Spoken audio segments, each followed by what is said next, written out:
नमस्कार विद्यार्थी मित्रांनो, KTHM महाविद्यालयाच्या समाजशास्त्र विभागामध्ये आपले सर्वांचे स्वागत. आपला MA सेकंड सेमिस्टर 3rd मध्ये paper number SO10 study of social movement या विषयातल्या सिलेबस बद्दल आणि सामाजिक चळवळी म्हणजे काय हा भाग आपण मागच्या लेक्चरमध्ये बघितला. आज आपण सामाजिक चळवळीची वैशिष्ट्ये, कॅरेक्टरिस्टिक्स ऑफ सोशल मुवमेंट हा भाग बघणार आहोत. तत्पूर्वी सामाजिक चळवळीचे वैशिष्ट्य बघण्यापूर्वी आपण मागच्या लेक्चरमध्ये सामाजिक चळवळ म्हणजे काय, सामाजिक चळवळीचे स्वरूप हे अभ्यासलं होतं. बहुसंख्य लोक समाजामध्ये बदल घडवून आणण्यासाठी, सकारात्मक बदल घडवून आणण्यासाठी संघटितरित्या प्रयत्न करतात आणि बदल घडवून आणतात, तेव्हा त्याला सामाजिक चळवळ असं म्हणता येईल. आणि या सामाजिक चळवळीचे काही वैशिष्ट्ये, व्याख्या ज्या बघितल्या आहेत त्यावरून आपल्याला पुढील प्रमाणे बघता येतील. पहिला आहे सामाजिक चळवळीचं वैशिष्ट्य. सामाजिक चळवळ ही परिवर्तनाशी संबंधित असते. उदाहरणार्थ कार्ल मार्क्सची साम्यवादी चळवळ जी आहे ती वर्गरहित समाज जो आहे तो निर्माण व्हावा यासाठी निर्माण झालेली आपल्याला बघायला मिळते. म्हणजे काय की जी विषमता आहे ती कमी व्हावी, मग आर्थिक विषमता असेल किंवा इतर, ती कमी व्हावी यासाठी परिवर्तनाशी संबंधित आहे. कारण परिवर्तन हा निसर्गाचा नियम असतं. काही वेळेस हे परिवर्तन जे आहे ते परिवर्तन होऊ नये असं समाजातल्या बहुसंख्य लोकांना वाटतं आणि म्हणून हे परिवर्तन होऊ नये असाही त्यांचा विचार असतो. पण समाजातले जे दूरदृष्टिकोन असणारे व्यक्ती आहेत, समाजसुधारक आहेत, त्यांना असं वाटतं की त्यामध्ये बदल व्हायला पाहिजे किंवा चांगली गोष्ट असेल तर ती स्वीकारायला काय हरकत आहे असे त्यांना वाटतं. भारतासारख्या देशामध्ये बहुपत्नीत्वाच्या प्रथेचा स्वीकार केला जात होता किंवा अनेक बायका करणं हे प्रतिष्ठेचं लक्षण मानलं जात होतं. परंतु या प्रथेला विरोध त्या ठिकाणी समाजातल्या समाजसुधारकांनी केलेला आपल्याला बघायला मिळतो. कारण बहुपत्नीत्वामुळे स्त्रियांवर अनेक प्रकारचे अन्याय अत्याचार होत होते हे आपल्याला सर्वश्रुत आहे. कारण केशवपणा असेल, सतीप्रथा असेल, अशा अनेक दुष्टप्रथा त्या कालखंडामध्ये सुरू झालेल्या होत्या. आणि समाजामध्ये असा एक वर्ग होता की ते असं म्हणत जुने ते सोने, म्हणजे ज्या जुन्या प्रथा आहे, चालीरीती आहे त्या तशाच सुरू राहाव्यात, त्यामध्ये कुठल्याही प्रकारचा बदल होऊ नये असं त्यांना वाटत होतं. परंतु जे बुद्धिमान लोक आहेत, ज्यांना बऱ्याच दूरपर्यंत पाहण्याची सवय आहे, बघण्याची सवय आहे किंवा द्रष्टेपणा ज्यांच्याकडे आहे, असे समाजसुधारक जे आहे त्यामध्ये बदल घडवून आणण्यासाठी प्रयत्न करत असतात. मग आपल्याला सर्वांना माहिती आहे की राजाराम मोहन रॉय यांनी सतीबंदीचा कायदा 1829 साली लॉर्ड विल्यम बेंटिंग या इंग्रज अधिकाऱ्याच्या मदतीनं ब्रिटिश पार्लमेंटमध्ये पारित केला आणि त्यामुळे भारतामध्ये सतीची जी प्रथा आहे ती बंद झालेली आपल्याला माहीत आहे. म्हणजेच काय की ज्या दुष्ट प्रथा आहे त्या बदलल्या पाहिजे यासाठी सामाजिक चळवळी निर्माण झालेल्या बघायला मिळतात. अशा असंख्य चळवळी ज्या आहे त्या परिवर्तनाशी संबंधित आहे. कारण आहे त्या परिस्थितीमध्ये काहीतरी बिघाड निर्माण झालेला आहे, कुठं तरी ती व्यवस्था मोडकळीस आलेली आहे, त्यात बदल घडवून आणणं गरजेचं आहे. मग शिक्षण हा घटक असेल किंवा अन्य कुठले असतील, हे सामाजिक बदल जे आहे ते करणं गरजेचं आहे आणि म्हणून सामाजिक चळवळ ही परिवर्तनाशी संबंधित आहे असं आपल्याला म्हणता येईल. दुसरं वैशिष्ट्य आहे सामाजिक चळवळीचं, ते म्हणजे विचार प्रणाली किंवा विचारधारा किंवा आयडिओलॉजी. विचार प्रणाली किंवा विचारधारा याशिवाय चळवळ सुरू होत नाही. कुठलीही चळवळ असेल तर तिला विचारधारेची गरज आहे. कारण जर विचारधारा नसेल तर ती चळवळ उभी राहणार नाही. मग हे विचार जे आहे त्या चळवळीला एक प्रकारे स्फूर्ती देतात. डॉक्टर बाबासाहेब आंबेडकर असतील, राजाराम मोहन रॉय असतील, महात्मा ज्योतिबा फुले असतील, यांनी जे वेगवेगळ्या प्रकारचे ग्रंथ लिहिले त्या ग्रंथांमधून सुद्धा विचारधारा जी आहे तिची पेरणी केलेली आपल्याला बघायला मिळते. आपल्याला माहिती असेल की महात्मा ज्योतिबा फुले यांनी तृतीय रत्न नावाचं नाटक लिहिलंय, किंवा अजून आपल्याला सांगता येईल की त्यांची जी पुस्तक आहे ब्राह्मणांचं कसब असेल, अस्पृश्यांची कैफियत असेल, या ग्रंथामध्ये सुद्धा तत्कालीन सामाजिक समस्या ज्या आहे त्या आलेल्या आपल्याला बघायला मिळतात. समतेचा पुरस्कार केला पाहिजे ही एक नवीन विचारधारा यातून निर्माण झालेली आपल्याला बघायला मिळते. राजाराम मोहन राय यांनी मिरत उल अखबार नावाचं जे काही पार्शियन भाषेतील वृत्तपत्र आहे त्यामध्ये सुद्धा त्यांनी स्त्रियांच्या या वेगवेगळ्या प्रकारच्या दुष्ट प्रथा आहे, सतीची प्रथा असेल तर त्यावर त्यांनी कडाडून टीका केलेली आपल्याला बघायला मिळते. डॉक्टर बाबासाहेब आंबेडकरांचे असंख्य ग्रंथ आहे, मूकनायक असेल किंवा प्रबुद्ध भारत असेल, अशा असंख्य ग्रंथांमधून त्यांनी विचारधारा पेरलेली आहे. शिका, संघटित व्हा, संघर्ष करा असाही त्यांनी मूलमंत्र चळवळीला दिलेला बघायला मिळतो. म्हणजेच काय की फुले, शाहू, आंबेडकर यांनी जी विचारधारा पेरलेली आहे त्यावर चळवळी उभ्या राहिलेल्या आहेत. त्याचबरोबर आपल्याला असं म्हणता येईल की शेतकरी संघटना जी आहे, शेतकऱ्यांचे प्रश्न घेऊन उभी राहिली असेल तर त्यांची सुद्धा विचारधारा कशी होती की आमच्या शेतमालाला भाव मिळाला पाहिजे, कारण आम्हाला भीक नकोय, भीक नको, हवे घामाचे दाम. म्हणजेच काय, आम्हाला आमच्या कष्टाचं पाहिजे, आम्हाला कुणाचं नकोय असं शेतकरी संघटनेतील नेते आणि कार्यकर्ते म्हणतात. म्हणजेच काय, शेतमालाला रास्त भाव द्या, आम्हाला कशाचीच गरज नाही. म्हणजेच काय की ही एक विचारधारा घेऊन शेतकरी संघटना उभी राहिलेली आपल्याला बघायला मिळते. शेतकऱ्यांचे प्रश्न किंवा इश्यूज जे आहे ते चर्चेले गेले आणि त्यातून वेगवेगळ्या प्रकारची आंदोलनं, चळवळी ज्या उभ्या राहिलेल्या बघायला मिळतात. थोडक्यात काय की विचारधारा ही कार्यकर्त्यांना दिशा देते आणि त्या समविचारधारेमुळे असंख्य कार्यकर्ते चळवळीला जोडले जातात. म्हणून सामाजिक चळवळीचे हे विचारधारा किंवा आयडिओलॉजी हे महत्वाचं वैशिष्ट्य आहे. तिसरं वैशिष्ट्य आपण बघणार आहोत ते म्हणजे संघटना. संघटनेशिवाय कुठलीही चळवळ यशस्वी होऊ शकत नाही. संघटना असेल तर कार्यकर्ते जोडले जातात, कार्यकर्त्यांवर कामाची विभागणी जी आहे, कामं वाटून दिली जातात किंवा जबाबदाऱ्या येतात. थोडक्यात आपल्याला म्हणता येईल की संघटना असेल तरच चळवळीचं काम व्यवस्थितपणे होतं. उदाहरणार्थ शेतकरी संघटना 1960 ते 70च्या दशकामध्ये आपल्याला माहिती असेल की शरद जोशी नावाच्या शेतकरी नेत्याने शेतकरी संघटनेची बांधणी केली आणि या शेतकरी संघटनेद्वारे त्यांनी मोठी आंदोलनं उभी केली. कांदा आंदोलन, ऊस आंदोलन, दूध आंदोलन, कापूस आंदोलन, कर्जमुक्ती आंदोलन, अशा वेगवेगळ्या प्रकारची आंदोलनं जी आहे ती उभारलेली आपल्याला बघायला मिळतात. कारण या संघटना ज्या आहे, संघटना असेल तर शासनावर सुद्धा दबाव आणता येतो किंवा आपल्या ज्या मागण्या आहेत त्या पुढे शासनापुढे मांडता येतात.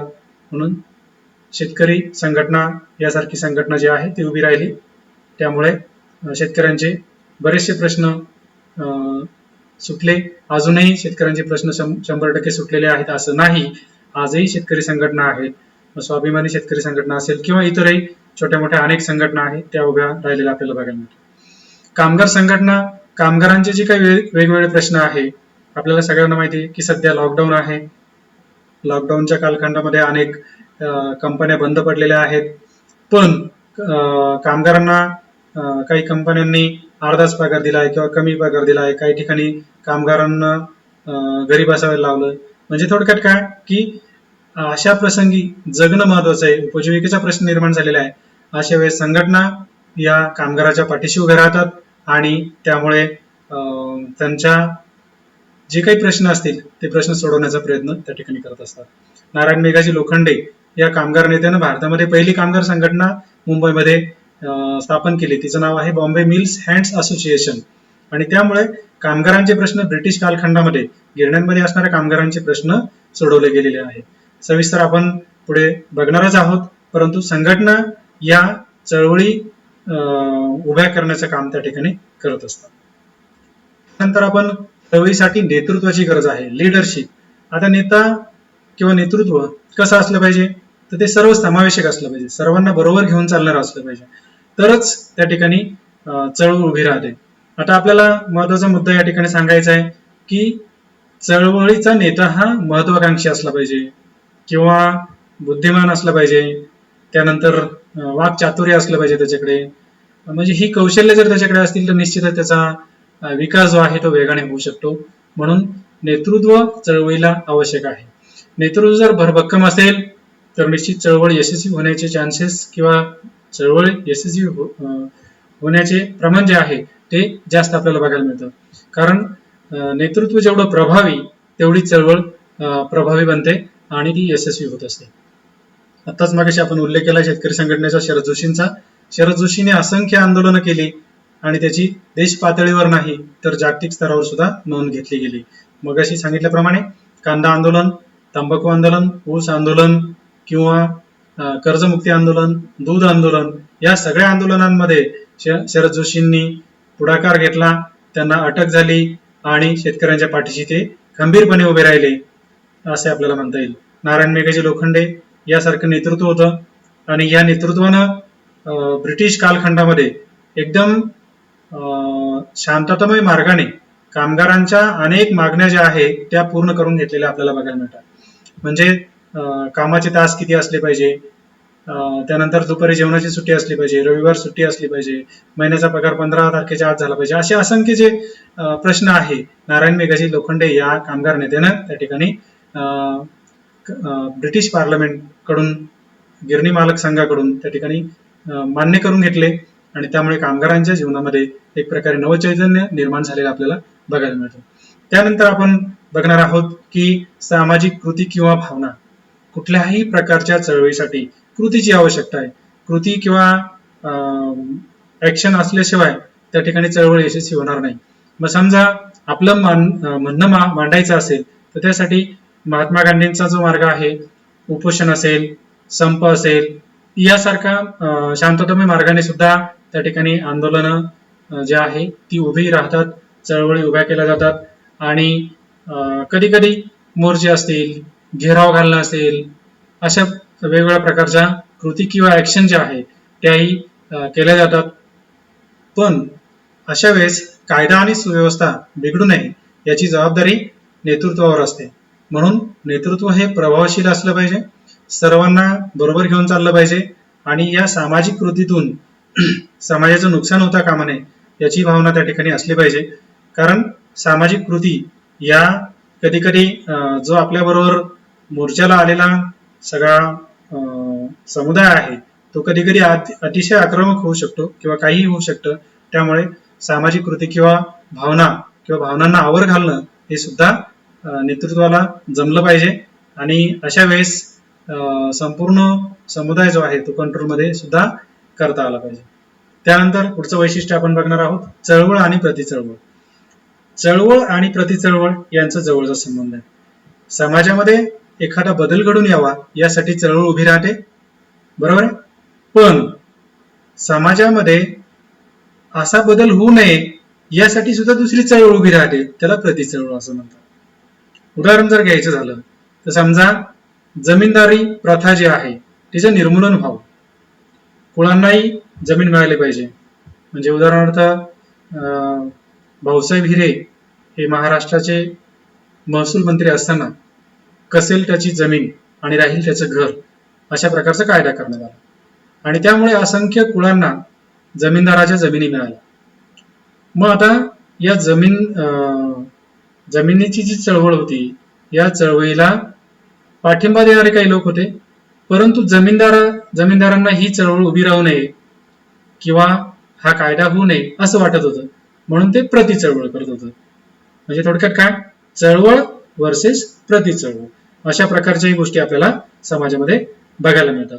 म्हणजे एका घटकाला बदल हवा असतो तर दुसऱ्या घटकाला बदल नको असतो आणि म्हणून काही लोक जुनं ते सोनं आहे तसंच राहू द्यावं, त्यात बदल करू नये असं त्यांना वाटतं, कारण त्याच्यामध्ये त्यांचा फायदा असतो.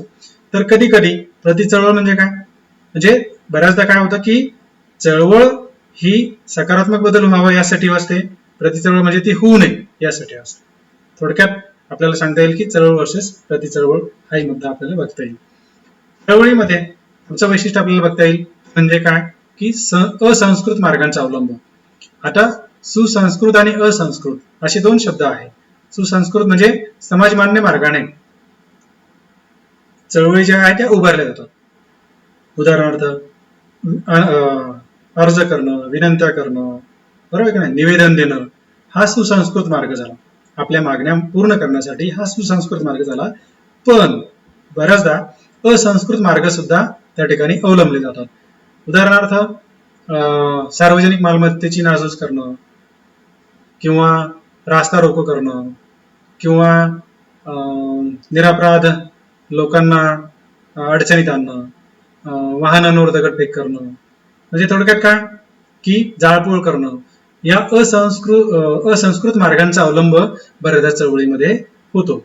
आणि हा मार्ग समाजाला परवडणारा नाही, कारण यातून निरपराध लोकांचा बळी जातो, सार्वजनिक मालमत्तेची नासधूस होते. बऱ्याचदा काय होतं की एसटी बसेस दिसल्या का त्याच्यावर दगडफेक केली जाते.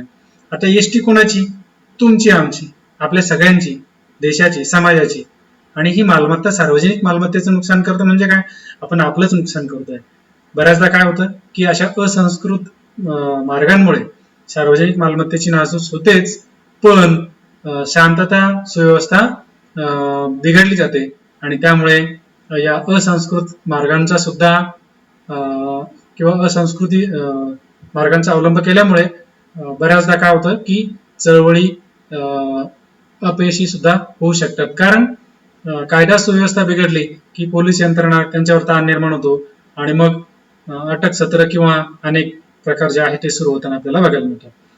त्यानंतर चळवळीचं पुढचं वैशिष्ट्य आपण बघणार आहोत, ते म्हणजे चळवळीचे जीवनचक्र. आता बऱ्याचदा चळवळ म्हटली की तिला प्रारंभ असतो, किंवा तिच्या पण वेगवेगळ्या प्रकारच्या अवस्था आहे.